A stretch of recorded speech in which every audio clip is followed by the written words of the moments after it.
Hi, Mark here from the Tangibound Podcast Network and host of the flagship show, the Tangibound Podcast. Did you know that we over at Tangibound are always looking for amazing podcasts to promote? And did you also know that we are also proud nerds and geeks of everything from movies, music, gaming, TV shows, and comic books to wrestling, MMA, soccer, and football? Whatever you can nerd or geek out about, we've got it. And if you're interested, we can help you find it. And if you're a show looking for a place to call home, we've got you covered. Side effects may include upset stomach, dizziness, tumors, shakes, and in some rare cases, death from excessive laughter. Though to be fair, it's only sometimes. Other side effects may include diarrhea, gallstones, heart palpitations, and strong desire for cookies on the dark side. Talk to your doctor and visit TangiboundNetwork.com and see if Tangibound Network is right for you.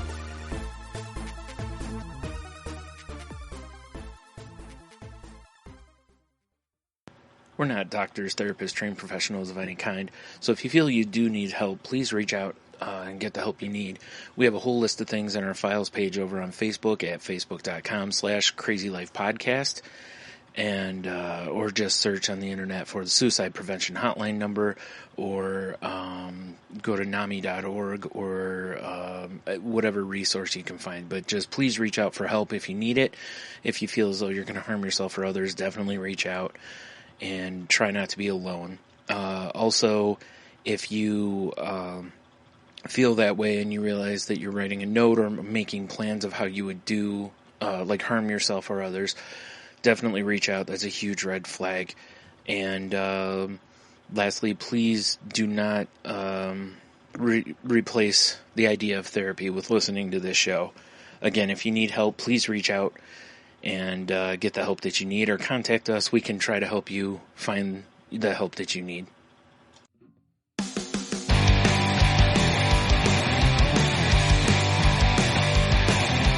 Life sucks to the last drop. Are you gonna blow your head off? Take good aim and don't forget to duck. Life sucks every Monday and all the way to Sunday, but I wouldn't have it any other way. I don't care how you're doing, what's up or how's it hanging. I'd like to buy this world one last drink. Life sucks all of the time, stick it up your sunshine, and then you'll see the clouds every day. And then you'll see the clouds every day. And then you'll see the clouds every day.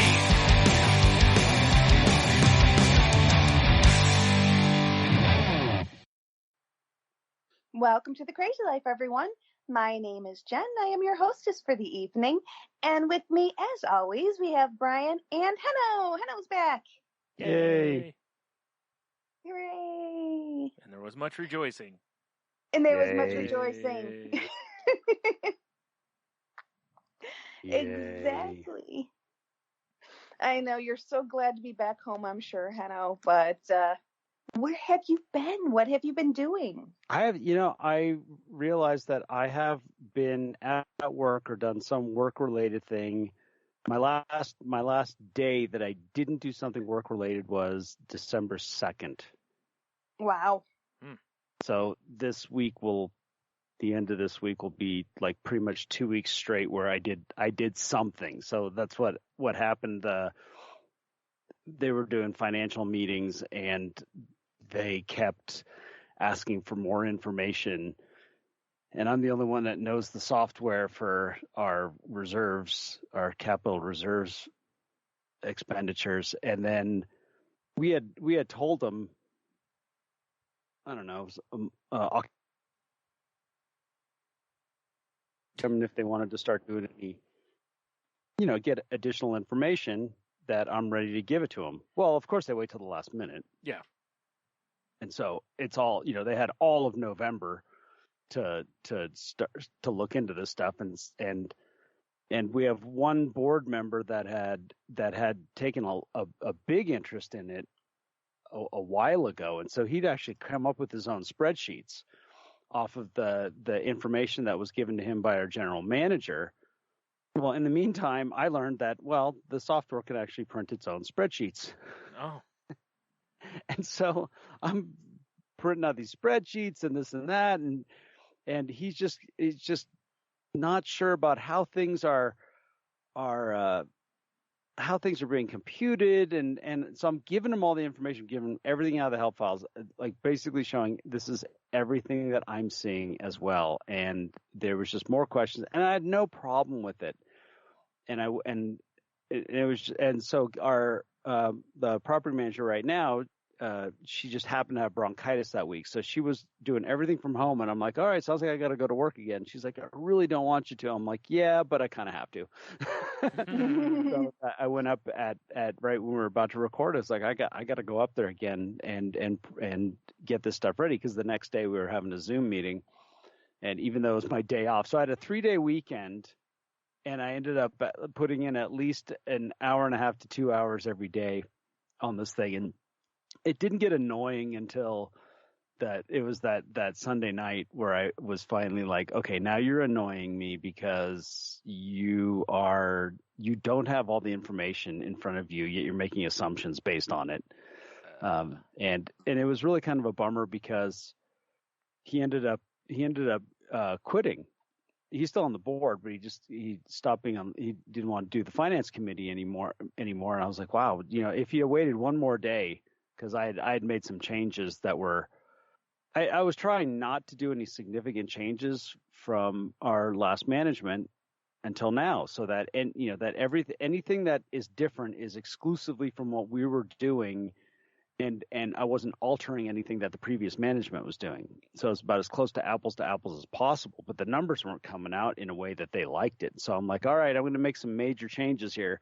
And all of a sudden everyone was happy, like, ooh, shiny numbers. And it was basically it's just hocus pocus. I mean, and Yep. the thing about it is and this was the part where it was like I said, I'd gotten a little annoyed at one point, and luckily the next day everything was fine, and I didn't say anything. At least I can talk to Kathy about it. And I was like, yeah, I was fine with it until this. I was like, there's a lot of second guessing where I was like, all right, I'm printing screen caps. It's like everything's exactly the same. There's no, because they're like, well, what's different? I'm like, we're spending a ton of money. Well, they're like, they keep looking for something else to be different. I'm like, no, we have $200,000 worth of elevator repairs. It's like, that's going to skew the numbers a little bit. And it wasn't until I heard that what I got really annoyed was that they said that they were actually thinking about getting my old boss back in to look at the stuff. And I'm just like, okay. I'm like, fine. I'm doing more with the software than he ever did. I'm just like, I told one of the board members, I was just like, I mean, I have extreme confidence that I've got this nailed, and even more so. So, if you really feel like bringing him in to do that, fine. But at first it was like a little bit of a stab, like, okay, that's great. But the one funny thing was I got this huge financial packet, and one of the tabs in the Excel documents was projected payroll for 2022. And I'm like, well, I know I'm not supposed to, but I'm looking.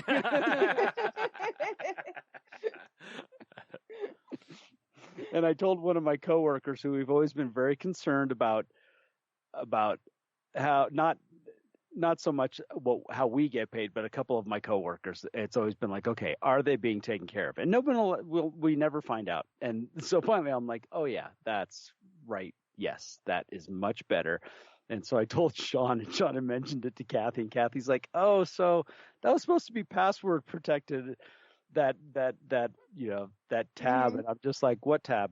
I saw nothing. Yeah.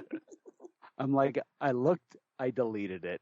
Right. Mm-hmm. She brought it up again. I said, I don't know what you're talking about. Right.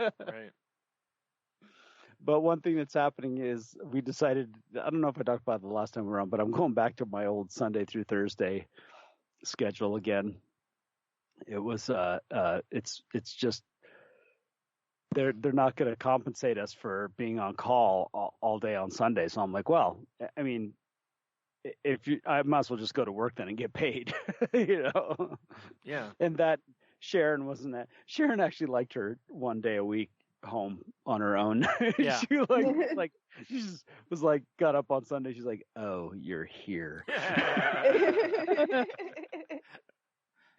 And I she can does. relate to that. Yeah. She doesn't mean it, but she does. Yeah. And I Yep. and she likes the fact that on Fridays she has one work day a week where I'm taking the dogs. Yeah. Where she doesn't have to worry about it. It just gives her a dated, because realistically the amount of times that she walks, nothing changes, but there is just a couple little different elements.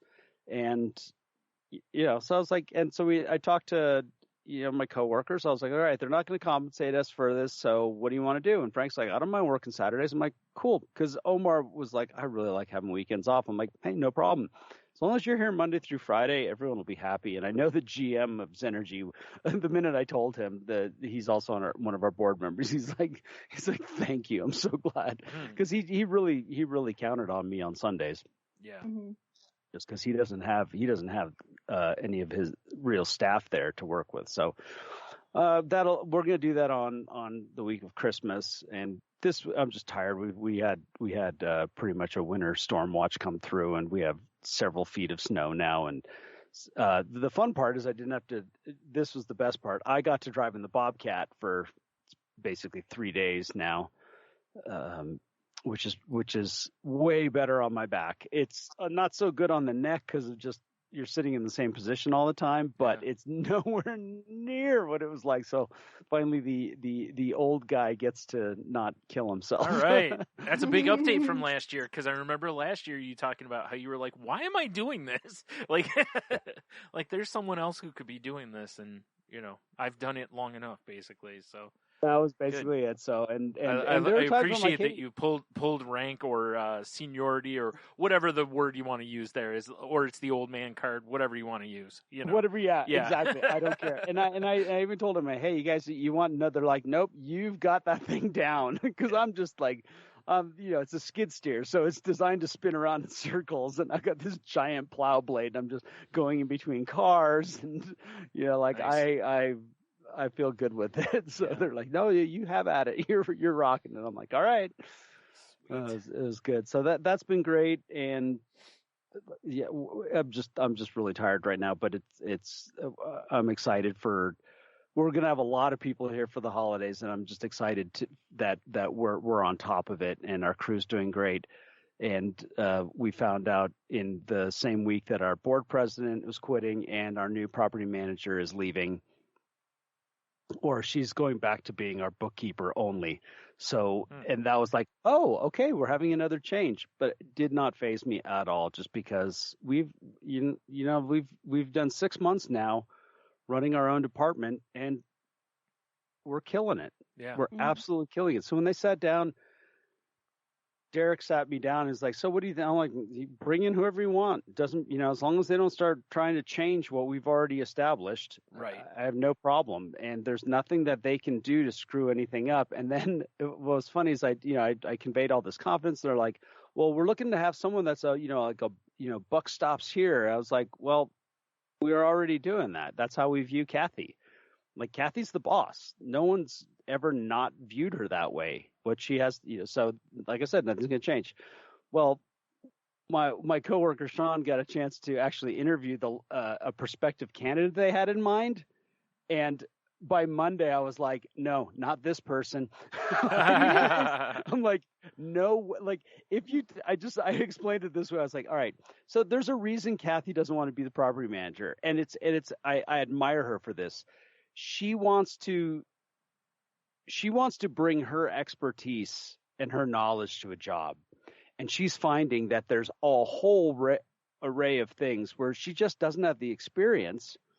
And yeah, she can do it, but she'd rather not. She'd rather, if she's going to be in charge of something, she'd rather be in charge of the thing that she knows at her best, where she has her most knowledge. Sure. So I was like, all right, so if we have a whole list of all the things that Kathy's really good at on the right side and all the things that she doesn't feel so confident on the left side, maybe we should hire the person that covers the left side. That would make a lot of sense. Yeah. And their prime candidate that they were hoping for had no experience with any of it, and I was like, no. You know.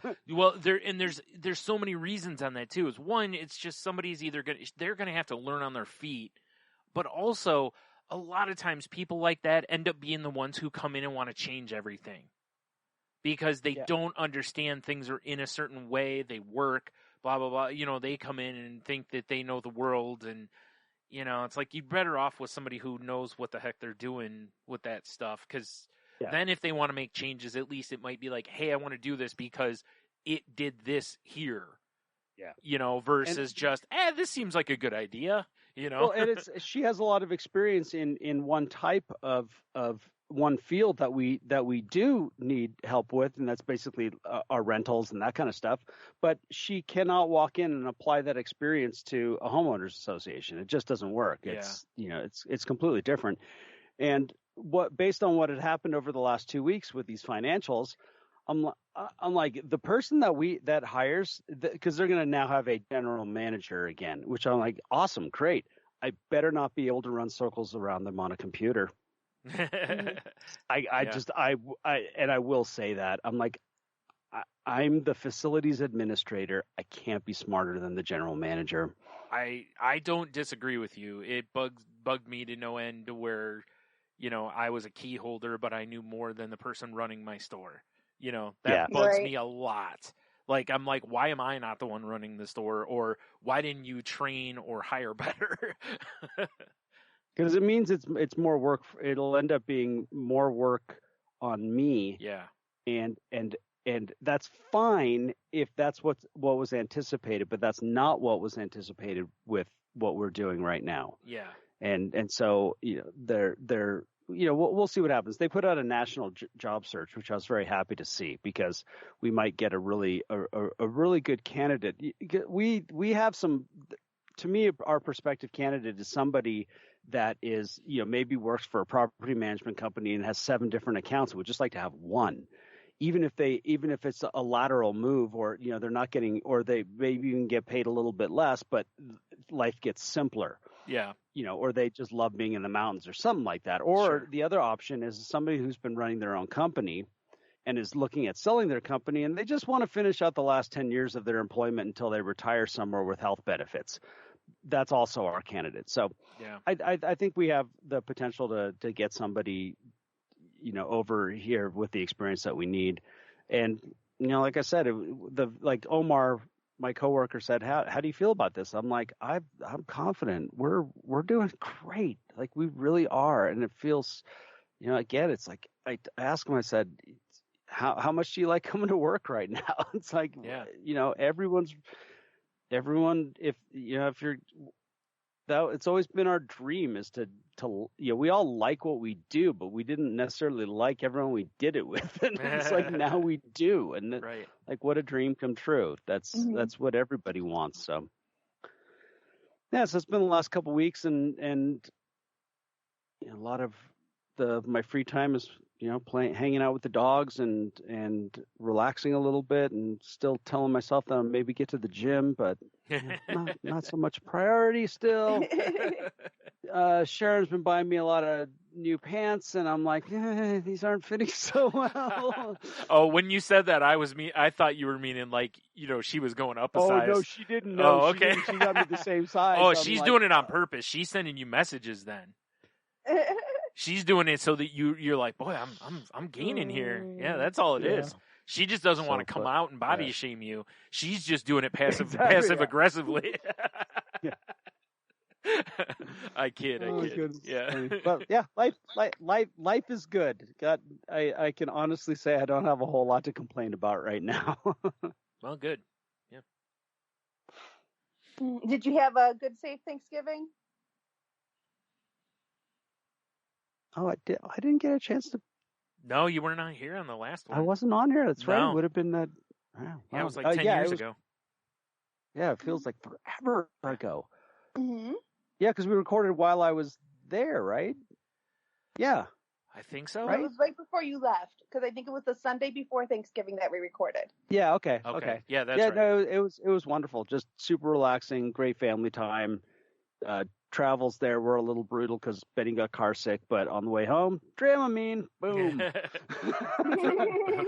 For you, time. For you or him? Yeah. Yeah, exactly. Yeah. For Sharon and for Benny. Okay. But they, Gizmo's great, and Gizmo and Benny just tore up my mom's house. It was so much fun. She's got hardwood floors everywhere. They were just back and forth and back and forth. She honestly missed them. Her cat didn't, but she did. It was just fun. But yeah, we had it was so relaxing. There was one day where it was on Sunday, and I had to edit a Moving the Needle podcast. And I basically just did nothing, really, and just did it at where I grew up, which was nice. So yeah, right. Yeah, that's awesome. It was really great. Very and looking forward, already planning going back in March for a week, and a friend of mine's gonna take some time off that same week and come down, and he and I are gonna work on my mom's house for a little while and play some role playing games and it'll be nice to just have a week there to. Because I set up nothing with friends. If somebody was available, I would have. But it was great to just not even put that pressure on. So yeah, nice, pretty cool. Yeah, very cool. Very cool. Yeah. So I guess I'll go next. I think it's been such a whirlwind. So Thanksgiving went really great, and I'm trying to think. Brian, we haven't recorded. We talked about Thanksgiving. Yeah. Okay, we talked about Thanksgiving, and we talked about the car. So I'll zoom past it. Okay, so we, so at work, did I talk about the new hire at work? I don't remember. Okay, well. So it's interesting because they did hire somebody in my satellite office. It's my same position that I am. And I went online and I had his name. Our manager told us his name. And so I went online to our company's site, our HR personal blah, blah, blah site. And I looked him up to get to see, who this guy is. Spy, right. Well, yeah, absolutely. Completely spy on him. Yeah. So, I'm like, who is this dude?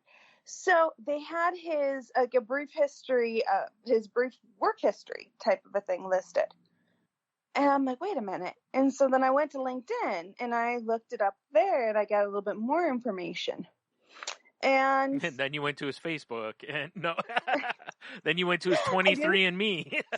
I didn't go that far. I just went to, business stuff. Right. So professional stuff.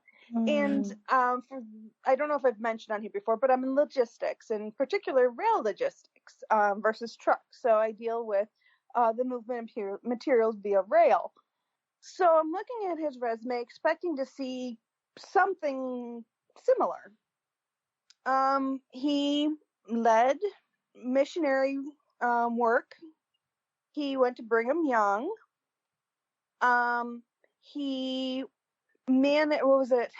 The one piece of logistics work that he's done was arranging transportation for children for a school. And I'm looking through this going, That doesn't seem like quite the scale that your work is. Oh, no, it is not. Slightly different. Just ever so slightly. Just slightly different. Yeah. And I'm looking at this and I'm like, what? So I'm looking again and I'm like, what am I missing here? I'm missing something. And I asked my manager, I'm like, hey, did you see this guy's resume and, his work history and stuff? And she's like, what? I'm like, I know, right? Because logistics is a specialty. It's something that you actually go to school for. You get your degree in. Mm-hmm. And even if you don't get a degree in logistics, which is fine, you don't have to, you at least need to get some experience. And it usually starts with the trucking, and then you go into rail, because rail gets really freaking complicated when you're dealing with all the different railroads, all the different regulations and paperwork that needs to happen, especially when you're going cross borders, whether you're going up into Canada or down in Mexico. There's just so many different variables and so much information that you need to have. I am still learning, and I've been in logistics for going on almost 20 years. Yeah. And there's still stuff that I don't know, and I'm still trying to figure out and still try to work out, because not only is it very difficult because you need to know all this information, but it's a moving target because these railroads change the information whenever the heck they want to change it. And they don't tell you. You figure it out. Yeah. And it's like, ta-da, we're changing this. When did you change it? It's been like this forever. No, it has not. Oh, yeah, it has. You just got to do it this way now. Like, okie dokie. By forever, we mean 10 minutes ago. Yeah, exactly. You're like, what? Doesn't make any sense. So I'm trying to process this. Kind of like what you were saying, Hannah. I was like, having somebody that is higher up than you but doesn't know as much as you, it can be kind of frustrating. Well, this guy, I'm assuming, got hired in about the same price that I got hired in at. And, I'm kind of like, this is kind of not sitting right. I'm going to sit it through because I'm like, you know what? The job market is kind of funky right now. It's difficult to get people with the exact qualifications you're looking for. You kind of have to compromise and think out of the box. Yeah, So if this was customer service, I'd say you're right. But this is logistics. One mess up can make a huge problem. As you well know, you've made mistakes, and you have the experience you have, So, exactly. like, if he was fresh out of school off a logistics degree, or maybe he's in the process of finishing a logistics degree, it'd be one thing. Mm-hmm. And I don't know, does it show like he's already graduated, or? Yeah, he's graduated. I did not see what degree it was in. Okay, so there's a chance, I guess, that it could be logistics. Or logistics degree. Yeah. It's chance. Yeah. I don't know. Okay. Because if so, that wouldn't be as bad, at least. At least he would be trained in the idea of how the stuff works. So I'm curious to see how all this is going to kind of unfold. Yeah, I bet. So, but it's actually bringing up, and I have my review tomorrow with my manager, so be curious to see how this is going to go. I can't imagine it's going to go bad by any stretch. Yeah. I'm sure it'll be fine. I'm curious as to what her feedback is going to be to help me get better. Now, one piece I can almost guarantee is going to be, don't sweat the small stuff. You let yourself get way too worked up over things that are either not in your control or not your fault. And also, I overthink. She's keeps telling me, she's like, you are overthinking things. You gotta let things be and just move on. Like, I know. So I have a feeling those are going to be my two key points of takeaways. So it'll be interesting. And then tomorrow we have our first team meeting in the last 6 months. So I'm curious to see, because I finally get to meet this new person. I did send them a welcome email, but I have yet to talk to him, see any emails from him, or really anything from him in 2 weeks. So from what I can see, he's actually working with one of the other women on the team, but I was told he was going to reach out to me and work with me. So guess the plan's changed. Well, maybe not. Maybe it's just he's going to work with them, then work with you or something, Maybe. I don't know. Yeah, obviously I wouldn't know either, but yeah. Right. So, again, it is going to be what it's going to be. Yeah. And I mean, I don't know, because I don't know. Maybe he'll be a good help to me. I can't see it, but maybe I just kind of have to have faith in the process, I guess, and just kind of see where we go with this. We do have a new vice president in the department, and I really like him, and I really think he's going to have a good influence on the team. So putting a lot of pressure on him to shape us, get us into shape. But so we shall see. And then, as I've mentioned before, Thanksgiving is kind of the, off to the races when it comes to the holidays for me. So far, I've made 7 pounds of candies. Wow. Actually, probably more than that because it was 7 pounds of chocolate. Then there's all the extra stuff that goes into the chocolate. Right. But yeah, so I've got 8 absolute ton of candy here that I'll be packaging up. I started packaging up actually right before the podcast. And then I included a new one this year, which I think I told you about, Brian. Yeah. The Bourbon Old-Fashioned cherry cordials.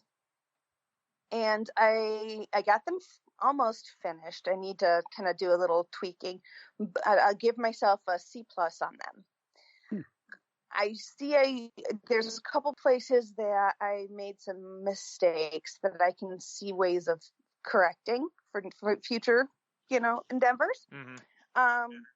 But for the most part, I think they turned out well, and I have a feeling that they're going to taste really good. So the taste will be there. It's just the balance between chocolate and filling is a little off. It's too much chocolate right now. I need to figure out how to get that thinner and then more filling inside. But I'll work on that. So yes, I've been focused on all that, getting all the presents done, getting my tree up, my mom's tree up. She wanted to see the lights. Ended up going to see Mannheim Steamroller. No, Trans-Siberian Orchestra. Sorry. Went and saw Trans-Siberian Orchestra with my mom, which was absolutely amazing. And what was even more amazing is when we were leaving, there was a super bad, we were in a parking structure, and there was a super, super bad backup of cars as we're trying to get out. So we're in line trying to get out, and my mom is driving, and there's a truck parked in the parking spot, and he wanted to get out. So he was trying to back up, kind of how like if you were trying to nose into the next lane over, you kind of like, push yourself in. He was trying to back up and push his way into the lineup of cars leaving. My mom says, "Oh, no, you don't," slams on her horn. And here she is in this Honda Civic behind this like big super, F-150s trying to back up into her. And she's like, every time he moved, she hit that horn. She's like, "Nope, I am here. You are not backing into me." It was so funny. Wow. Yeah, so that was entertaining. She says I exaggerate, and I do not exaggerate. But yeah, this little, like, not even, I don't even know if she's 5 foot anymore. I think she's like maybe barely 5 foot, maybe 120 pound soaking wet type, this little lady in her Honda Civic. She's like, "No, you're not bullying me." Like, you go, Mom. All right. So funny. Yeah. Yeah. She can be a Spitfire, which is awesome to see. Yeah. So, yeah. And then, let's see. This coming week is going to be somewhat quiet till next Friday. My brother comes to town. So, he's coming to town, and then we have a whirlwind 4 or 5 days of him being in town and family. Then I think I'm going to sleep for like 4 days. Right. Because December is just crazy. But it was interesting because when I talked to my therapist and we were getting caught up on everything and stuff, and couple big things that popped up is balance.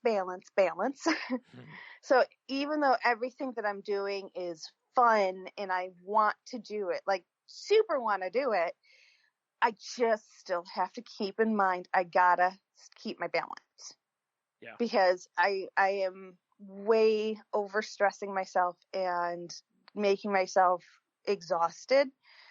And it gets to the point that I can't enjoy things to the fullest because, and I almost start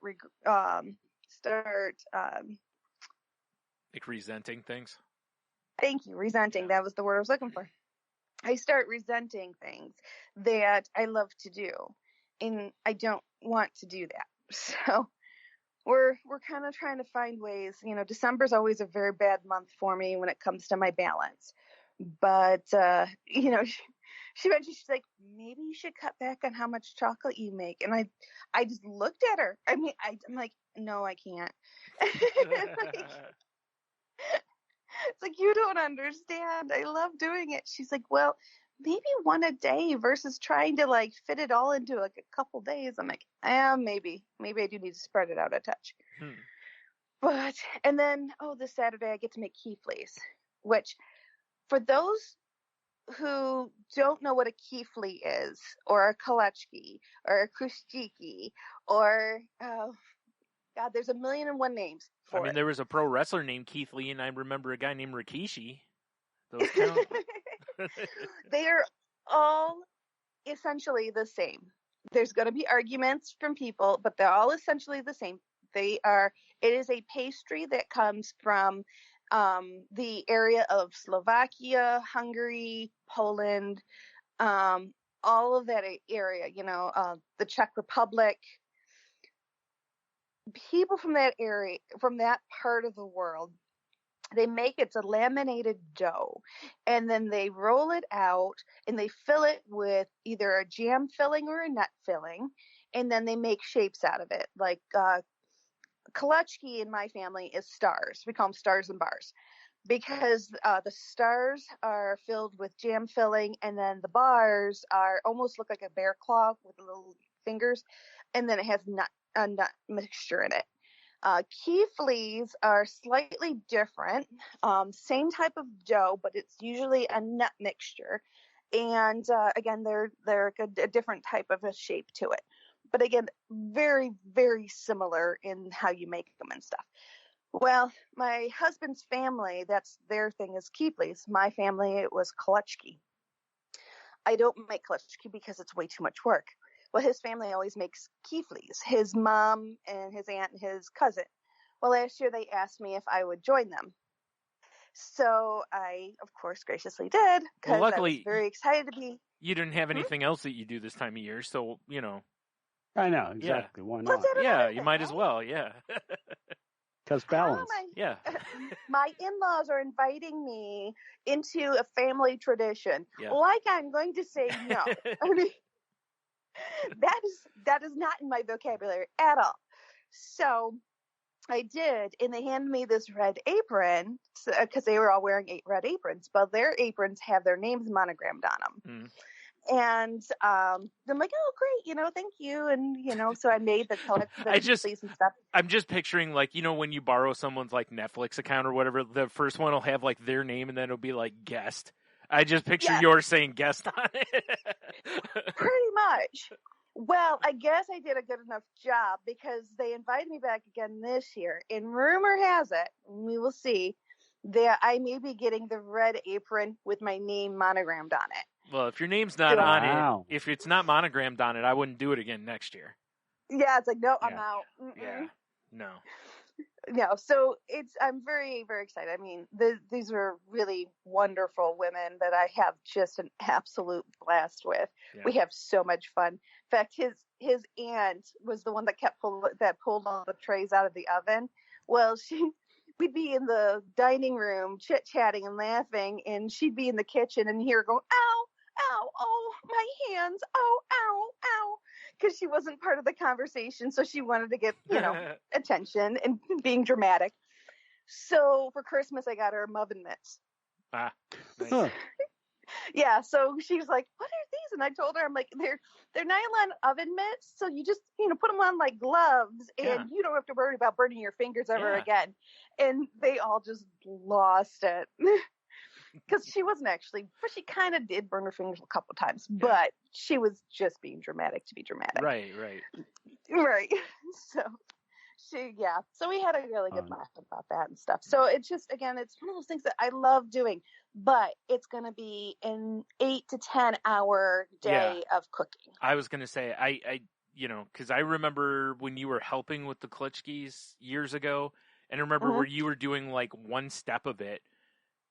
Like you and your cousin, I think it was, were doing them, and there were like multiple steps, and it's across multiple days, and It's a lot of work. And then divvying them all up and boxing them and then delivering them or whatever. Yeah, there was a lot of steps to it. Because I even remember when you were doing it and I was like, this is a lot. Like, I know it's a family tradition. In my head, I'm going, I am so glad my family doesn't have one of these. Well, the dough itself takes 2 days. Yeah. So you got to get the dough done about 2 days, and then it takes a full day of actually making the dough into the pastries. Right. And then, once they cool and they set, then you can box them up, obviously, and you can do that. But, it's a task. I'm not going to lie. It's quite a task. It's a lot of rolling out of dough. There's a lot of, you hurt when you're done. Your feet hurt, your back hurts. You take the next day off because all the women in Jen's family have giant forearms. Like it's. Oh my gosh! You should see our guns. It's crazy. No, not your biceps, just your forearms. You're like Popeye. Yeah, just like Popeye. Nice. Yeah. So I mean, like I said, it's kind of like something I've been working on for, the last 4 months or so, which is everything's going really, really good. I just have to make sure I balance things. Yeah. And on the last podcast, did I talk about the my trip to the college to Yes. to UT? Yes. Okay, cool. All right, never mind then. Right. So I don't want to repeat myself. I thought maybe you had a follow up or something. All right. No follow up. Other than they want me to come back next year, basically. When school comes back in session, they're going to be doing some other events and stuff that they want me to take part of. Cool. So, yeah, so I'm excited. Still kind of bummed with the fact I can't smoke on campus and there's no dark areas for me to smoke in. Will say for safety concern though, it's really awesome. You just gotta make friends with some of the kids, where you can maybe duck into where they know the places, or get lectured by the youth of how smoking's bad for you, whichever. Yeah, I will say nothing made me more tired quicker than being in a room full of 20-year-olds. Oh my Lord. By the time I left, I felt an equal combination of older than hell and tireder than unbelief. The excitement and energy level, seriously buzzed. The entire room just buzzed. And it was a wild experience to kind of flash back to that. But yeah, definitely different. Oh yeah. Anywho, all right, Brian, how are you? I'm pretty good. We had a wild, well, not wild, but it was over the past middle part of last week into the weekend. My mom's partner, he went to his doctor because his foot was bothering him, and his doctor ended up sending him to the hospital because he had an infection in his foot. And so that was kind of scary for a couple days because he's diabetic, and infections in feet and diabetes sometimes don't lead to good things. But fortunately, it was caught soon enough and everything that they said it didn't go to the bone and there was no surgery needed or anything like that. So he's recuperating now and doing okay. He's still in pain because it's slow healing, because it was like a toenail basically cracked and then an infection got in there. So it's, it's an area that's going to take a little time to heal, unfortunately. But they, he went had a follow-up appointment today and the doctor said it looks good. So, that's good. But boy, I'll tell you, that first night, I had my sister take me up so I could take my mom something to eat at the hospital. And I ended up sitting in the waiting area, and it was weird because I'm sitting there and all I can think of really for a lot of the time is I don't want to be here because this is literally where people come when they're really sick. Right. I don't want to say, but so after a little while, I had to leave after a little while because my tailbone from when I fell a few weeks ago is still bothering me. It's much better, but it's still uncomfortable to sit for a long period of time for me. At least finally I can lay on my back in bed again. Like I had to sleep on and I sleep on my sides anyway, but at some point through the night I tend to roll onto my back to kind of give my shoulders a break, from all my weight being on my shoulder basically. And I haven't been able to do that. My shoulders have been killing me for about a week now.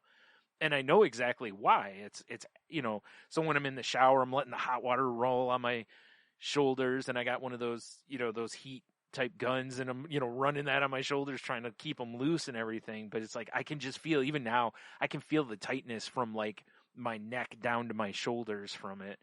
But it's not as bad as it was.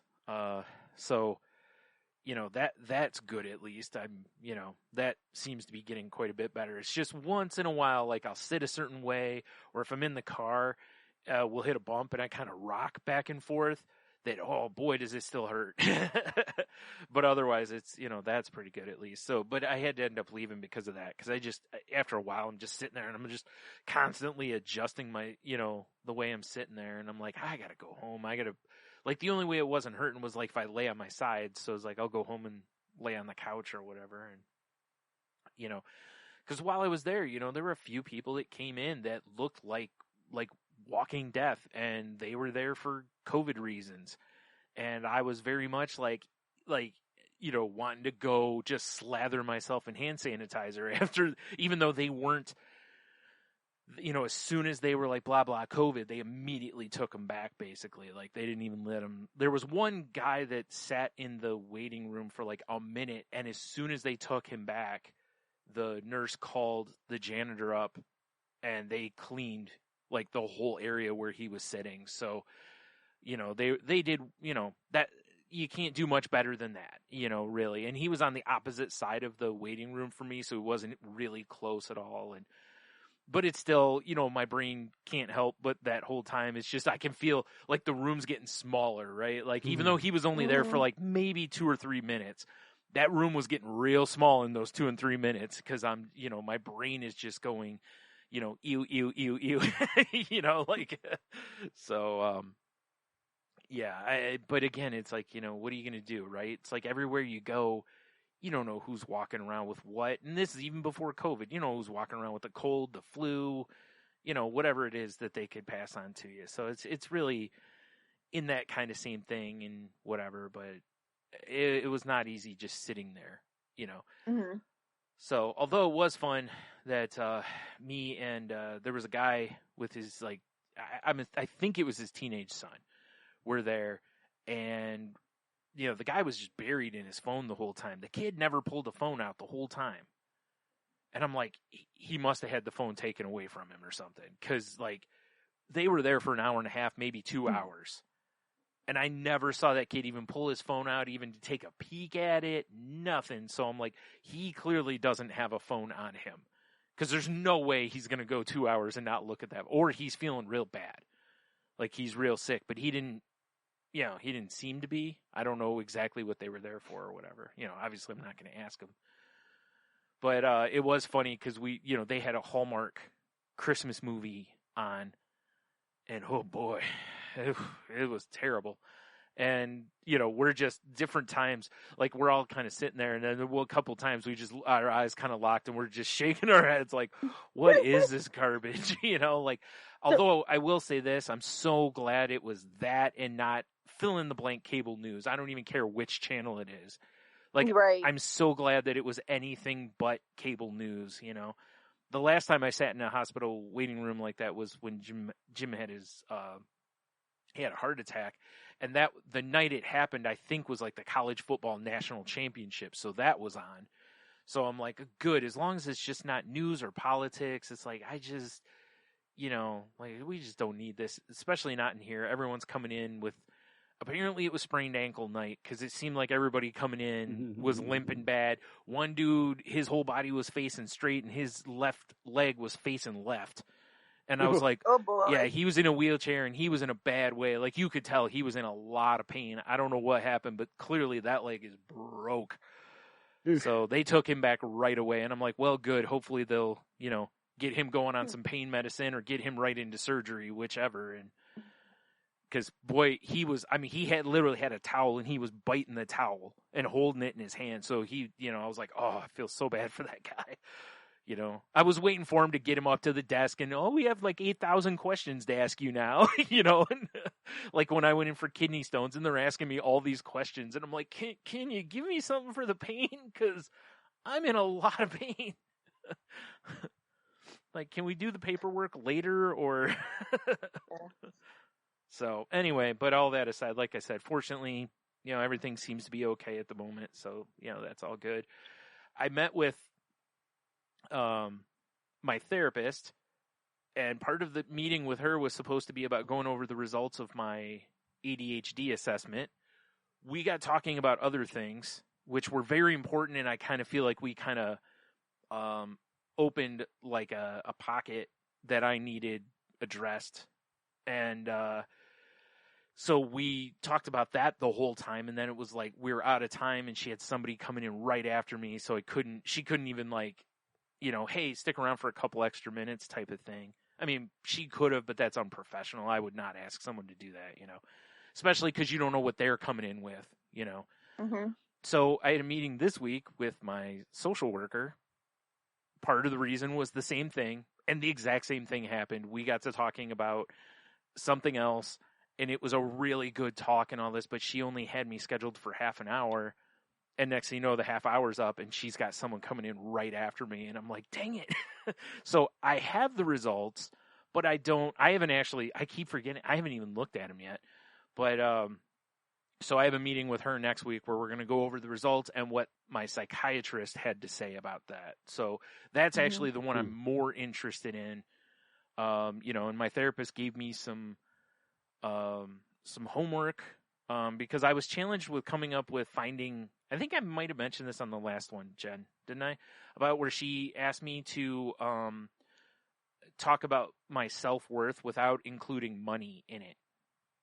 Like what I value about myself. Okay. Yeah. Cause, obviously as I've said on here, and, you both well know, money's always been a big, big, big, big depression trigger for me. When I'm low on money, I tend to spiral a little bit or a lot, depending on the situation.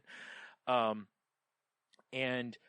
I had a real hard time coming up with answers. And that's part of what took up some of the time in both meetings, actually. That's how big of a thing it was. It carried over into 2 meetings.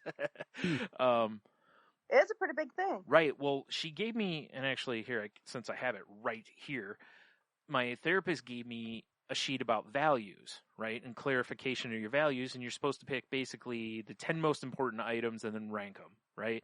She's like, well, we don't really have time to do 10 today. She's like, but can you just scan the sheet and pick out 3 that really jump out at you? And the first ones that popped out to me were humor, honesty, and I kept looking at wealth. And I kept wanting to not say wealth. And then I told her that. I said, I keep moving my eyes around trying not to say wealth. I want to say something else because my brain is going, that's not the right answer, right? Like that's a wrong answer. And she's like, wealth being one of your values is not inherently bad. And I was like, right, but I've made it bad. I've taken something that could be a good value or a strength, and I have turned it into a significant weakness of mine, to where, again, it's like a little something goes wrong financially, and I'm just free fall into a bad spiral. So we're going to talk about that more next time, but we talked about that quite a bit, and that's why her and I didn't get to talk about my results. Was we got into that, and that got pretty, I had to unpack a lot for her so she'd understand kind of where it comes from, where I've developed it. I'm not saying I got it from anyone, but where, and the influences on it over the years, which is really tough to do in half an hour. Because there's a lot. I have a lot of history with that topic. So, but it was good. I felt really good. And actually, I feel like these were 2 of the better kind of sessions I've had in a while. Like I felt like instead of just going in and just talking or bleh, I really felt like it was more of actually like working on something that is a problem for me. So, that's all good. And I'm still, still got a pretty good feeling about things overall, even though I don't know what the other papers say or whatever. But like I've said before, it's not as much about the diagnosis as much as it is like, hey, these things, no matter whether I'm diagnosed with ADHD, OCD, any of this stuff or not, this, and this are bothering me. I need help with this, and this. So that's really what's important. It's not about, like I said, what was it I said last time? It was like padding my mental health resume or something like that. Right. I'm fluent in depression, anxiety, agoraphobia. It's not about that. And I've met people like that, by the way. Oh yeah, for sure. I'm sure there's people out there. As soon as you introduce, they introduce themselves to you, all of a sudden they're giving you the list of all their maladies and whatnot. Something that I did find very interesting was as I was going through the list that your therapist, sent to me to fill out. Yeah. Which, by the way, I have no idea what that looked like. So. Oh, well, it was just basically they asked you questions and then you ranked the person. Okay. Highly likely, not so likely. It might have been very similar to what I got with just a different verbiage as far as the ranking goes. But okay. Yeah. Okay. That's what I figured it was, but I don't know. Yeah. And as I was going through, I'm like, okay. And, that makes sense. That makes sense. And as I'm reading these things, because my husband is ADHD, and if I was doing it for him instead of for you, yeah, I'm like reading through this going, oh, yeah. Oh, hell yeah. Yep, that one too. Oh, 100%. Yeah. Yep, on point. Yeah. And I told my husband later that, I'm like, dude, he's like, yeah. He's like, I am textbook like 100% ADHD. He's like, there is no question from day one when they diagnosed me. I think it was like 6. And he's like, I walked in the doctor's office and they're like, holy moly. Yep. Yeah. Get him on some medicine. Yeah. Because, he is legit ADHD to the max. Right. It's and I didn't realize how much until I saw that test and it just really hit home. Yeah, and he left. He's like, "Oh yeah." He's like, "There is no joke about my ADHD." I'm like, nope.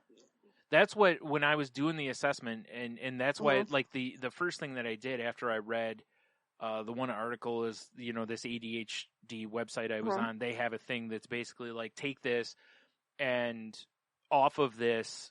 Kind of if you score whatever, like make sure you go talk to a doctor kind of thing. I like they were responsible about the whole thing. They weren't just like, oh yeah, you totally have, they were very much like, hey, this might be concerning. You might want to talk to your doctor about, and like some of the stuff reading it and stuff, there are things that, like I said, I think it's just over the years, a lot of the stuff I've minimized because I don't realize I'm doing a lot of the things that I'm doing, And now that I'm trying really hard not to do that now, like if something's bothering me mental health wise, I'm trying to like put a pin in it and say, hey, this has really been bothering me this week. And this is, and I think, in the end, this is going to lead to better results no matter what, because this might shift in my mindset, is going to allow them to do their jobs better and help me as much as they can, rather than me not realizing that I was kind of keeping a door shut,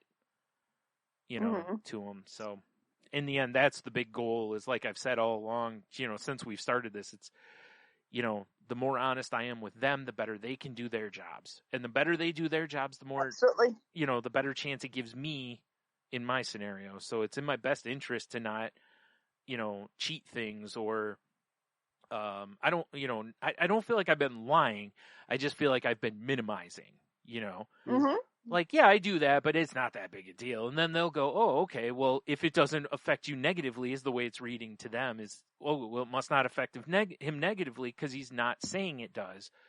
So now I'm, okay, you have to make sure you say this is affecting me and how, because they generally will ask, for an example. And, so I've been trying to get better about that and in my communications. And it really is a good lesson in that even when you think, much like when I was learning about cognitive distortion for the first time, you can think you're being logical and not realize you're way off the road. You're not even close to the logical road. You're way off into some ditch somewhere, you know. And same with communication. You can think you're communicating really well, but you may not realize that the message you're communicating is not what you want to deliver. And I think that's what I've realized over the last couple of weeks. I've been trying to figure out how to word it better so I could describe it like on the podcast. And I really think that is what it's come down to, is it really is that I've been telling them that I'm in one place and I'm actually not. I'm in this other place, you know, and now I'm finally saying, actually, I'm over here, you know, and they go, oh, okay, well, let's talk about that then, you know. So that's basically been it for me, aside from, you know, getting some Christmas stuff, you know, getting a couple of gifts for people and whatever, and then that's basically about it. Other than I felt this last like couple weeks with different doctor's appointments and other stuff going on. It's like I can really feel that yesterday I basically didn't get out of bed, and I needed that day so bad. Well, I did. I got up and did some things for a while. I came home, I had a migraine, and I'm like, I'm just going to ease it. I'm just leaning into it. I'm just shutting it down. We're just shutting her down for the night, basically. And I went in, I took one of my migraine pills, and I just went to sleep for a long time and woke up around 2:30 this morning. And even now I still have the headache, but it's tolerable. You know, I can function with it at this point, but I really didn't realize how much I just needed the quiet room. Yeah. I needed that, just no lights. I stayed off my phone most of the day, didn't have the TV on, nothing. It was just the sounds of my fans. I slept, and even when I woke up, I didn't immediately really get on the phone much. I stayed off it for the most part until, you know, I finally got back up again. And I was like, yeah, I must have needed that, because I was very overstimulated and very, like, even now, like, you know, my mom has an appointment tomorrow I'm going to go with her to, and my brain is just like, does not want to go. And it's bad. Like the part of it in my brain, it's just screaming at me to stay home, you know? And I know it's good for me to go out, but also it's like, I feel like I've kind of moved too far past, you know, like I'm to stay your balance out of whack. Yeah, it's like stretching your comfort zone's fine, but I feel like I kind of got a little too far to where I can't reach back and still grab onto the handrail, you know, like, So we'll see how that goes. I mean, I'll go with her. And from there, I don't think I have anything else. I don't have any other appointments. I don't have anything else for the rest of the week. So my plan is to basically be a hermit and basically, you know, reset is what it's going to be. Yeah. I joke about the hermit thing, but it also is real in that really is what my brain wants me to do. Is my brain wants me to go back into that room and just shut everything down again, because I really feel like I need it. I really do, like, feel like I need to kind of disconnect from everything. So anyway, that's all for me, I think. All right, cool. Well, I know we were going to have a topic tonight, but we are, I think, at like an hour and 15. No, we're just over an hour. We just over an hour? Yeah, we're good. All right. Well, okie dokie. So what we're going to talk about tonight is, let's see, managing ourselves and not others. You know, basically identifying what you can control. You can't control others. You can only control yourself. And it's so easily said and not necessarily easily done. I think we've all been in these situations where basically you try to control everything and you can't. And especially this time of year around the holidays and stuff, we want the family to act the way they're supposed to act. You know, come over to the house, sit down at the table, everyone uses knives and forks and napkins and says the right things and smiles at each other, and we listen to music and the candles are burning on the table. Everything's perfect, including the lovely turkey. And life's not like that. And a lot of times we get so wrapped up in the fact of this image that we have in our head that we don't realize that we're expecting others to be anything other than who they want to be. And it's like, no, you can't control. I cannot make Susie sit at the table and not throw her mashed potatoes across the room other than picking her up and putting her in timeout. I mean, quite frankly, that's it. So is it going to happen? Yeah. Is it going to ruin dinner forever? No. Is everyone going to laugh? Probably. Are we going to have a story to tell for the next 10 years? Absolutely. Is it going to be at Susie's wedding in the big toast that the dad gives at the reception? Absolutely. So these little things that we put up in our heads about trying to control other people is not necessarily bad things, because we're not trying to get them to do things that are bad, and they're inherently good. So we have good intentions, but more often than not, all that ends up happening is getting yourself stressed out and overworked and exhausted because you're trying to basically make a horse drink that doesn't want to drink. Mm-hmm. The whole adage that you can bring a horse to water, can't make him drink. Well, there you go. You bring the family to Thanksgiving or to Christmas dinner, but you can't make them sit down and eat. Oh, I thought you were going to say you can't make them drink. Maybe you can. Like, I don't know. But I think we all have had experiences with this, and I know it's definitely a topic my therapist and I have discussed on many occasions, including this last week when I went to visit her, and we were talking about different things. And one thing, an example that I just went through was we're trying to get my family together for just a little get-together type of thing. And it seriously feels like the UN negotiations.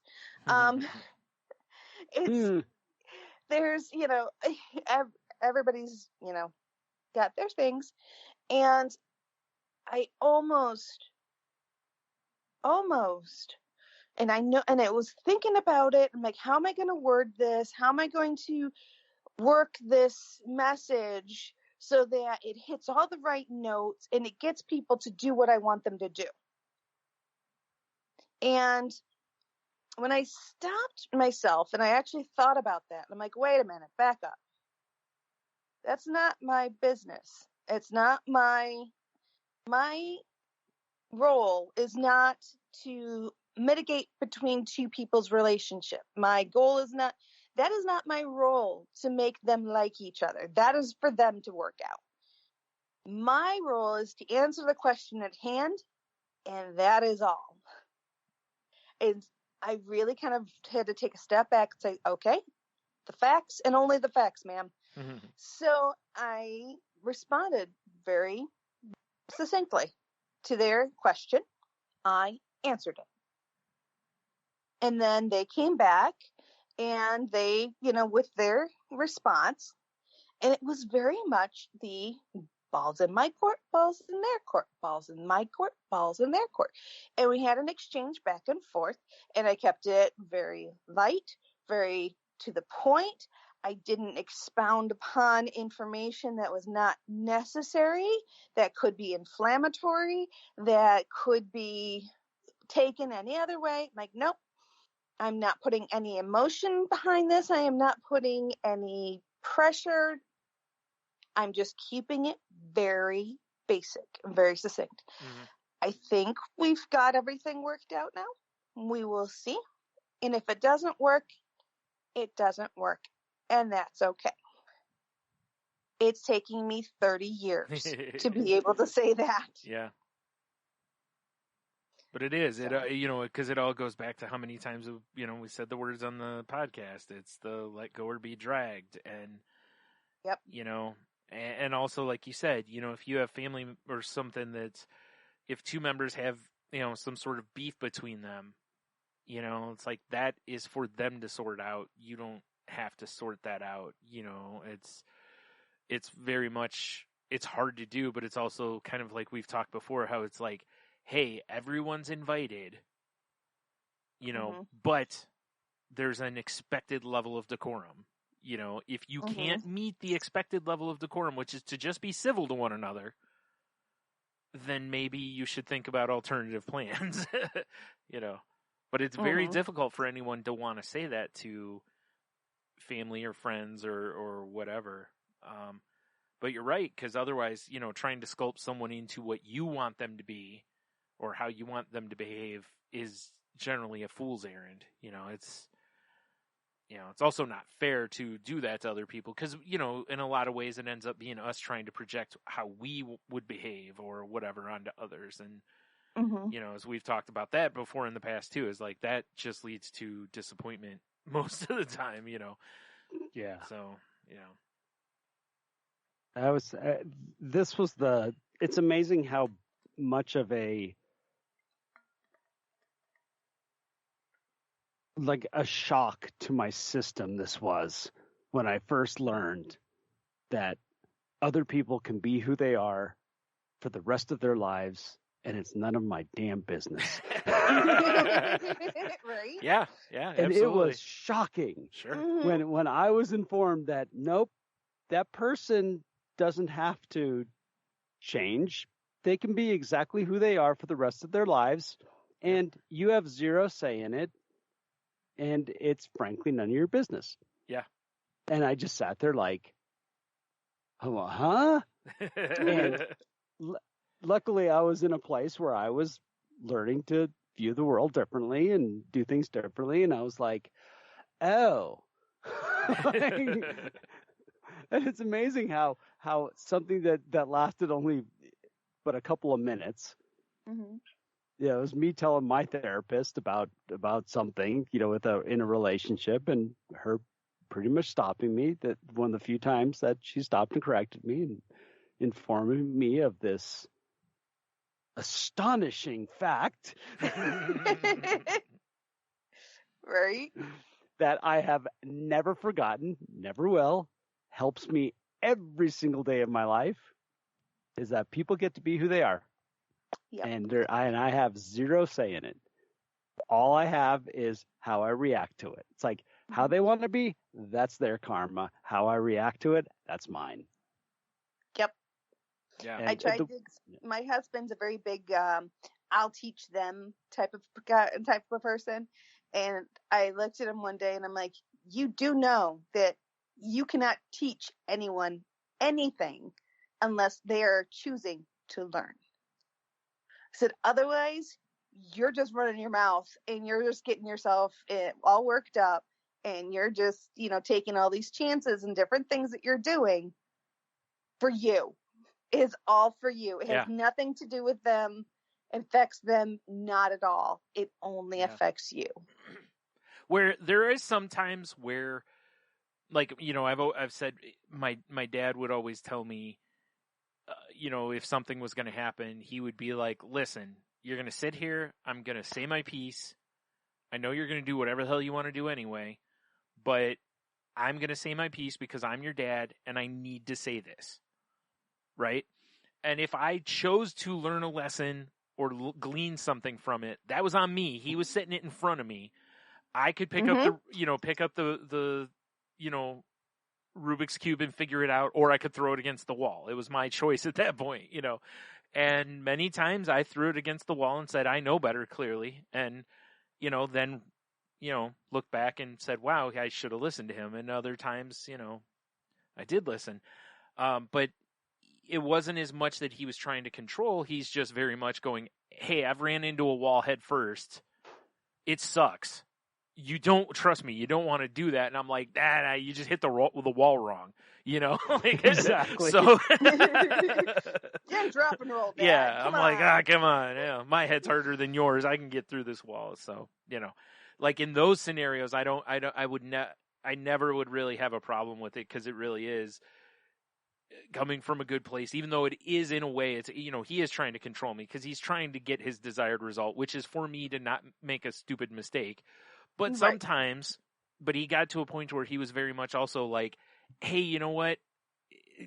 Here's the mistake. If you want to go make it, have at it. I'm going to step out of the way. But I'm telling you, it's not the move, and then whatever. Mm-hmm. So like I said, in those scenarios, I never had an issue with it, but it also is very much, he was, trying to control me, but it was very much like most people where in a lot of ways, a lot of us, like especially this time of year and stuff, it's like most of the control stuff, a lot of it really does come from the best places. People want everyone to have a good time. They want everyone to enjoy family and all this, but they don't realize, or, someone with a wedding or something, they don't realize they become like a tyrant in the process, and you're just like, yee. So. Yeah. That's why, honestly, my husband has a lot of issues with Christmas. It's because his mom, the sweetest woman ever. I just think the world of his mom, but she had 4 boys. And, so she was this lone woman in a house full of boys, and of course her husband's with her and stuff. And she loves to be girly. So, she wanted her tree to be decorated and looking pretty and just so. And she wanted her kids to be well behaved and, have the Christmas packages wrapped under the tree and, the whole rigmarole. And she was not necessarily a perfectionist, but she just liked things her way. And so my husband grew up in that environment. To him, Christmas is about feeling uncomfortable in your own skin, and keeping secrets and not being who you want to be. So in fighting with your siblings in private and, having uncomfortable sit-down dinners with people you barely know. So, it really was not a magical time for him. Right. So he, we go round and round. He does not like Christmas trees. I insist on having mine. But so we have compromises that we go through off and on. But it's taken me a while to be able to just accept the fact that he has these feelings about Christmas and that I'm not changing them. Yeah. Because that was the first thing I'm like, oh, you're with me now. I'll show you how Christmas is magical, and Right. I can make it perfect for you again. Yeah. A, that's not my place, nor my business to do so. Yeah. Nor can I. I have no control over that. Yeah. As much as I would love to, I have no control over that. What I can do is try to help him find places that he can get an enjoyment out of Christmas. Yeah. And focus on different things like that. And if I find these little things, but here's the flip side. I also have to make sure that I'm fulfilling my needs. Right. So I can't just, if it was up to him, I wouldn't decorate at all. Yeah. And that's not happening. We have had the same argument 6 years in a row about the Christmas tree. He wants to put it out in the gazebo outside. I insist on having it inside because I have a memory tree with my special ornaments. My special ornaments do not go outside. Sure, you guys have heard this argument many times. But I told him this was the last year we're having this. Yeah. I said, this is we're putting it to rest. I said, it is a... Oh, sorry. Go ahead. That's right. I said, this is a done deal. Yeah.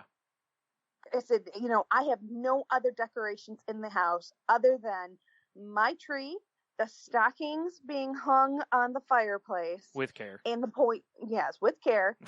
My Charlie Brown tree and a poinsettia. Yeah. All of which are in the same room. Yeah. So I have one room that has Christmas stuff in it. The rest of the house, normal. Yeah. So I'm like, done. We are not going through this again. That was why, when we were together, because I'm not big on decorations either. They're fine. I don't have anything against them. I just don't want. I just don't want to put them up or take them down. I'm just lazy. Yeah. I don't want any of that. So, with you, I was always like, you can do basically whatever you want. I'm just not going to help you. And you were fine with that. Because I was the only thing I asked was, can you just wait until the day after Thanksgiving, basically, to put the stuff up? That was it. And you did. The day after Thanksgiving, your mom and your brother would come over. You guys would decorate. I'd wake up. Everything in the house was Christmas, basically. And I was like, okay.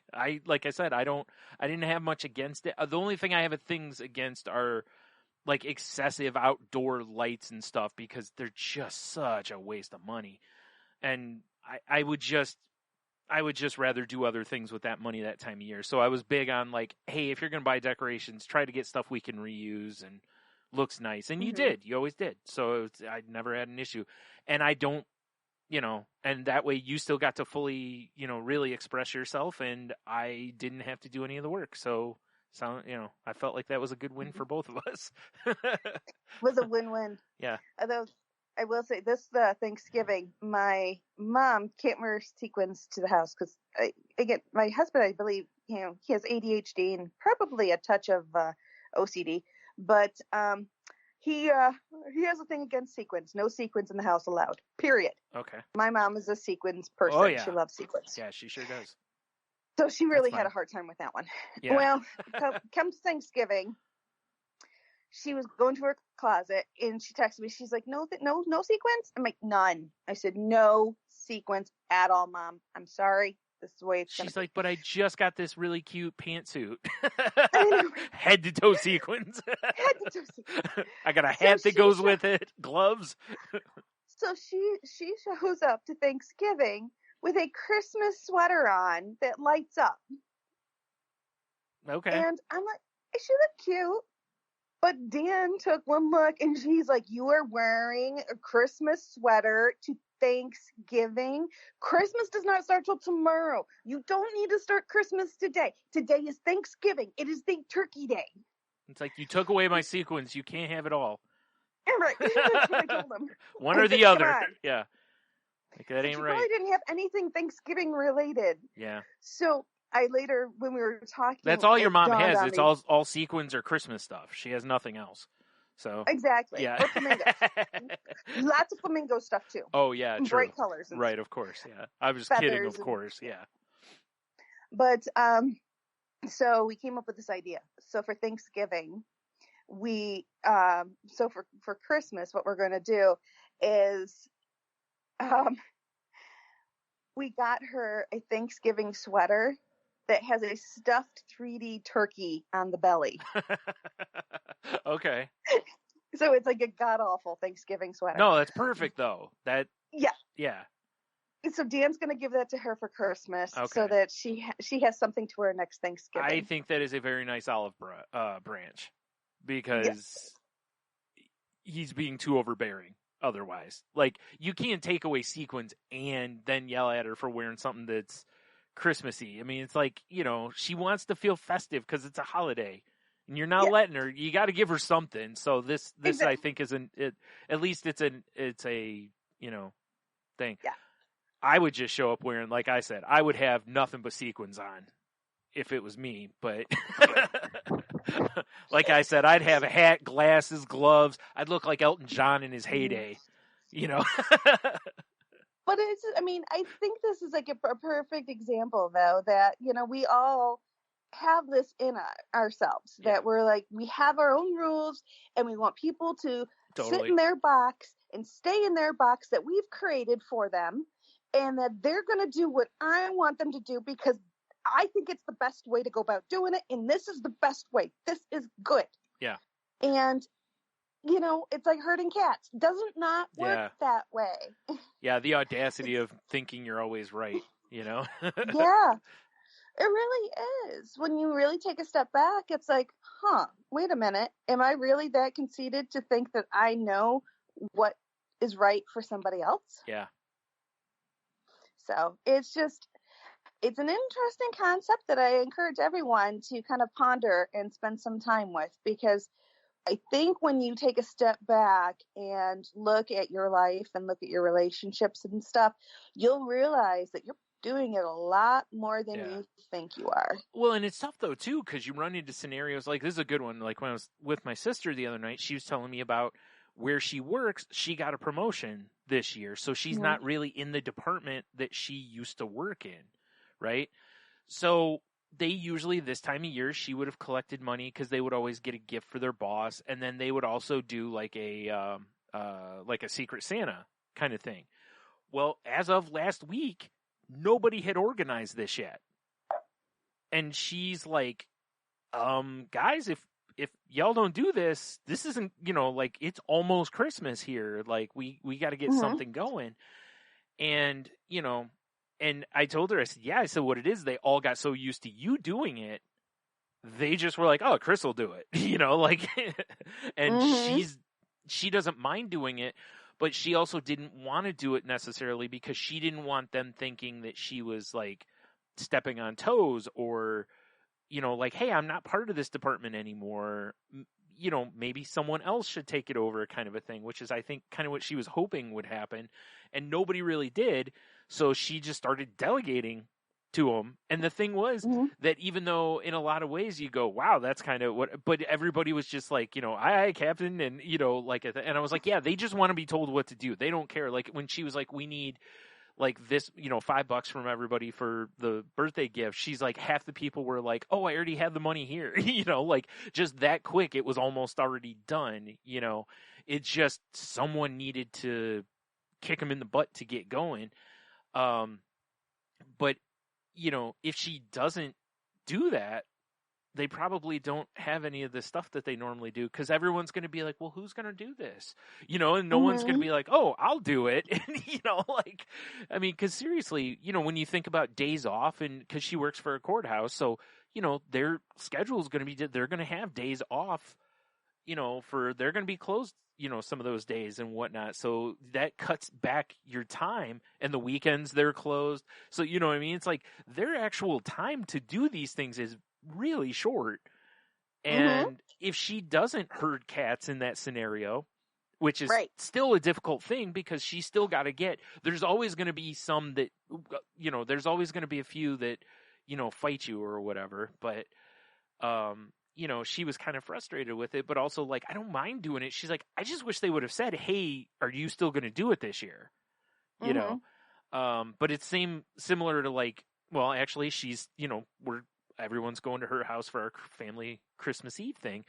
And she just was like, hey, we're having ham. Everyone else just bring what you want kind of a thing. And in my head, I'm going, this could be good or this could be a nightmare because you could have 4 people show up with mashed potatoes, which, listen, we all love mashed potatoes, but you don't need 4 people bringing mashed potatoes.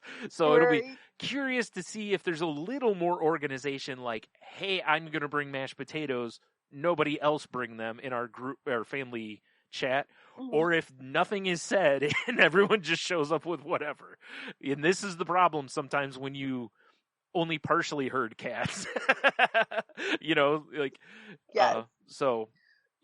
but it is, that's why I said it's so difficult because when people don't give you firm answers this time of year for this stuff, you want to grip more so that you make sure all the bases are covered, right? But there's a lot of people who don't react well to that either. And like, that's where some of this comes in. Like you were saying, is you can't make some people bend into that. So what you do is like, don't put those people in charge of something really important to the night. Like say it's a dinner thing, give them plasticware or something that you got covered or napkins or something, you do something along those lines so that you're still like, hey, I need this, but you're not putting like, hey, you bring the turkey and then that person flakes on you or something, because we've had that happen in the past. So, it's interesting. Yep. As I mentioned on the last podcast, I believe, I had a second Thanksgiving dinner in the freezer just in case. Right. Yeah. It's because I needed to for my sanity. Yeah. Just in case something would happen. Yeah. I was prepared. I could have a Thanksgiving dinner within 2 hours. Minus the turkey, which my husband was taking care of anyway, so I knew the turkey would be there. So, yeah. But yeah, exactly. I fight it every day. Yeah. I just sent my brother his itinerary for when he's in town. Yeah. And I copied my dad and my mom on it so that everyone understood all of the different functions that were happening. Yeah. I asked him if he wanted to do anything in particular. He said no. So I booked him the entire weekend. Some of this stuff is a surprise even to him, I am sure. He's going to open the email and take a look and go, no, I'm doing that. Cool, Yeah. all right. Why am I cleaning toilets? Hopefully he says this is cool, but no, I think there's only like one item on there that is a surprise for him. And then he has, I've given him, and see how gracious I am, I've given him most of Tuesday off and all of Wednesday before I take him to the airport. So if he has to do something other than what I tell him to do, there you go. I'm not controlling at all. Right. Not at all. But that goes to the other side of this, which is really as much as we talk about like not controlling people, there are some people you do kind of have to have I don't want to say a leash, but you got to kind of grab them by the scruff of the neck and point them sometimes to, because otherwise they'll just stand there and stare at a TV or something like that, right. like, ooh, shiny. And that's the end of it. Exactly. That's the whole night. And it's like, no, we got to go over here. But on the flip side, it's finding that, I hate to overuse the word, but I will. It's finding the balance. Yep. Because I know my brother does rely on me to kind of help keep him organized a bit when it comes to like family functions and whatnot. He knows what's going on. So basically he's like, I'm here and he knows what's going on. So it's like, just tell me where to be and what time and I'll be there basically. Exactly. Yeah. But I do have to watch because I can tell when I'm getting too much. Yeah. Because he gets that yada, yada, yada look. Right. And much like most people, yeah. Yeah, you get the blah, blah, blah, blah, blah. All of a sudden I start sounding like the woman from Charlie Brown, right. The teacher from Charlie Brown. Yep. So I can just see the look on his face as it glazes over. I'm like, right. Okay, I pushed it too far. Got it. Yep. Like, he's off in his happy place. Yep. So... But, I know we do probably have to start wrapping up here because I've got to be up in 5 hours. Nice. So, yeah, and I have a very jam-packed meeting day tomorrow. So fun. Falling asleep on a Teams call is never a good choice. Yeah, you'll be all right. Just get those. Just get some of those sunglasses that make it look like your eyes are open. They'll never know. Exactly. And I kind of have to look halfway decent because, if I just show up to work with my hair sticking up everywhere, which way, sitting in on my team meeting, though, don't need them thinking I'm a crazy person. Well, at least until I open my mouth. I don't know, right? If you think someone's crazy, a lot of times we leave them alone. So, like maybe there's something to that. Not bad. Like, man, Jen clearly had a morning. Maybe we should back off. Exactly. Yep. Oh, goodness. All right. Well, so we've covered a lot of information on this podcast so far, giving you a lot of things to think about, gave you a lot of things to have opinions about. So if you would like to reach out to us, we want to hear from you. Your thoughts, your ideas, your comments, your constructive criticisms. We'd love to hear them all. So how can you reach us? Well, easily said than done. No, it's actually super easy. You can reach us at thecrazylifepodcast.weebly.com is our website. thecrazylifepodcast@outlook.com is our email address. And if you want to reach me, I sometimes maybe on Twitter. You can reach out to me there. I check it maybe once or twice a week. But if you want to reach out to me direct, feel free to reach me there at Sweet Bourbon Kiss. And Henno, how can they reach you? You can find me on Twitter at Ida Henno. Find me on Facebook Messenger, Instagram, Henno Heicher. And you can check out my other podcast, the Moving Needle Podcast, where this coming week I'm going to be releasing our review of The Long Kiss Goodnight as a Christmas movie. Interesting. Nice. Very interesting. Yeah, I haven't seen that movie in a long time. Same here. Man, I remember seeing that in the theater. Wow. I mean, that wasn't the last time I saw it, but that was a long time ago, though. It was what, like 91 or something like that, I think? It was later than that. Was it? Okay, I don't know why I was Yeah. picturing. Yeah, it would have been earlier than that. Duh, 91, I wouldn't have been able to go see it. Well, unless I snuck in. Huh? I don't think I remember it. Really? It's got Samuel L. Jackson and Gina Davis. thank you. Yeah, I couldn't think of her name. Sounds really familiar because Yeah. I was a big fan of Gina Davis. So Gina Davis plays a trained assassin who has amnesia and is basically a housewife with a kid in a community that does the whole Christmas celebrations and everything like that. And things happen slowly. She starts remembering who she was. And hilarity ensues. Yes, and hijinks ensues. Yep.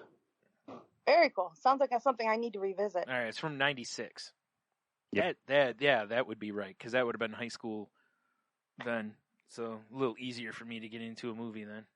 91, I would have been like 6 or 11. So a little harder to get into an R-rated movie unless I had an adult with me, which I wouldn't have. So, or just snuck in, I guess. Whatever. We graduated in 96, and all I can think of is our school chants. All right. 96, 96, 1996, 96, 96, 1996 at the football games and whatnots. I never went to a football game while I was there. Oh, you missed that. Oh, No, I remember I didn't do any of the rah-rah school stuff. I don't buy into any of that stuff. I don't do it for my country. I don't do it for the school. I don't do it for anything. All right, you want to know something scary? I do it for sports teams, but not high school. So it's that's where I draw my line. Here you go. Something scary. Looking through the years gone by, I see Whitmer's banners fly, loyal to the maize and blue. Whitmer, Whitmer, ever true. Yeah, I could continue too. How about that? Yeah, memory. I could give you like the first 2 lines of it. That's how. I mean, I only because I remember it on the mural in the gym. Right. That's the only reason I know it, because again, I wasn't into the rah-rah school spirit crap.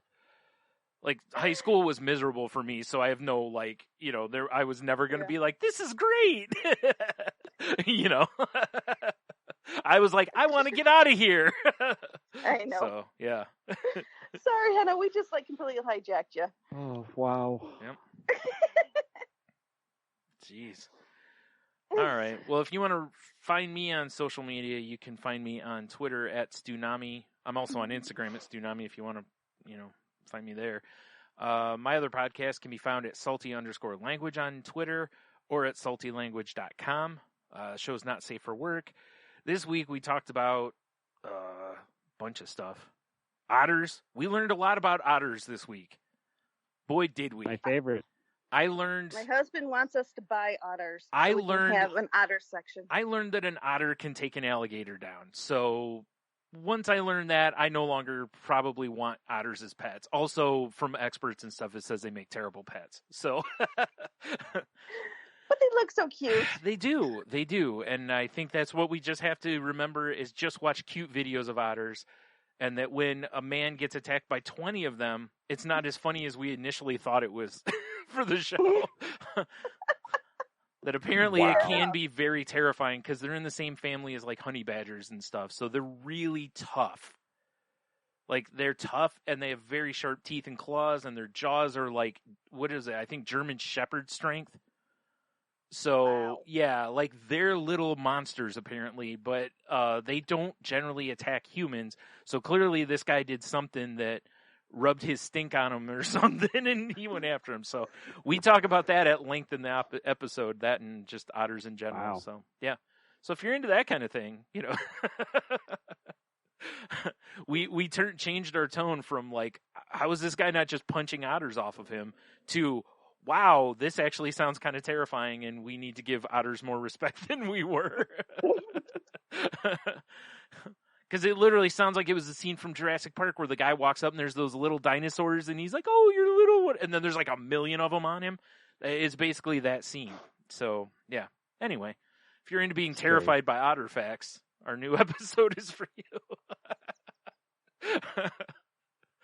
Oh, man. That show's not safe for work, so please be careful, who's around when you're listening. If you want to find this show on Twitter, you can find it at The Crazy Life Pod.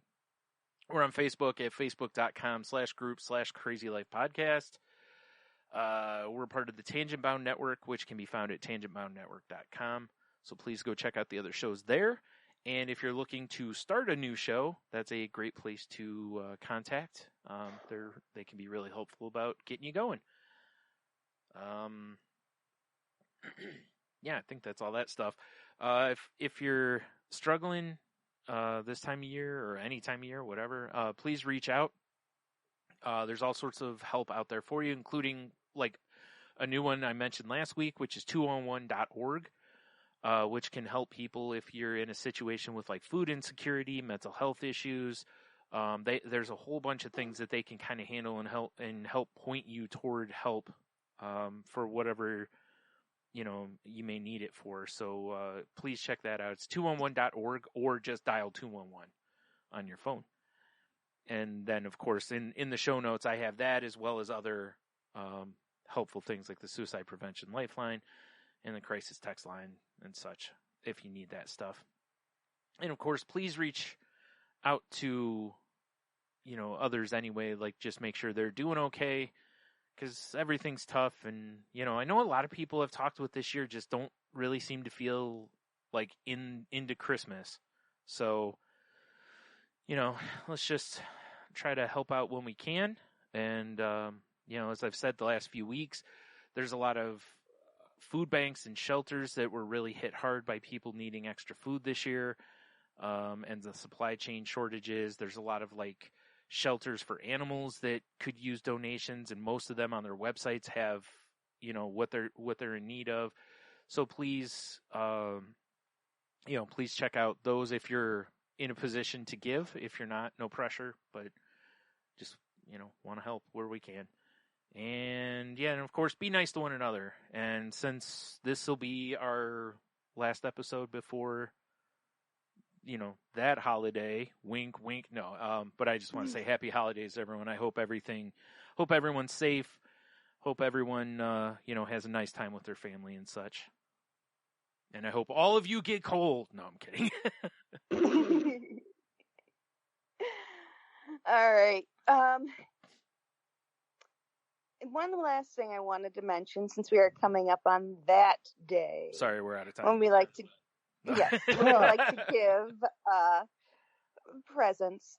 We're all animal lovers here, and I think we all can agree that please, please, please, if you're going to give an animal as a gift this year, make sure it's a commitment of 15 to 18 years.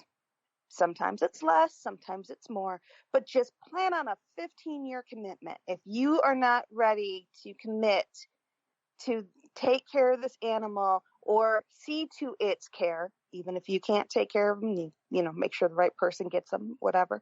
Yeah. But don't go there. Just, there's lots of animatronic animals out there that do a great job. True enough. Or get an otter and they'll take you out. Yeah. Yes, or go with an otter. Oh my goodness! Now I'm picturing an otter like taking me out, but just assuming my personality and everything. Like it dresses like me, it has a fake beard. Oh man! Like slowly, humans get replaced by otters. Kind of want to. Seriously, folks, please, please, please think long and hard before you gift an animal, because they are a living being, and you need to make sure that they're taken care of as well. They will be your responsibility for a very long time. Quick piggyback on that also is if you're gonna give someone that's not like in your household a pet, make sure it's okay with the people who are in the charge of the financial decisions in that home. Absolutely. Because I've heard stories in the past. I say it half jokingly, but I have heard stories from a Twitter friend of mine who runs an animal shelter where she's had animals brought to her because someone gave their kid a dog or something and they can't take care of it. So, please be, mindful of that, because it is a big expense. Mm-hmm. Not everybody's in a financial place to be able to afford an extra mouth to feed. Exactly. So, just think wisely. about decisions that you make and gifts that you're giving to make sure they're truly a gift for that person.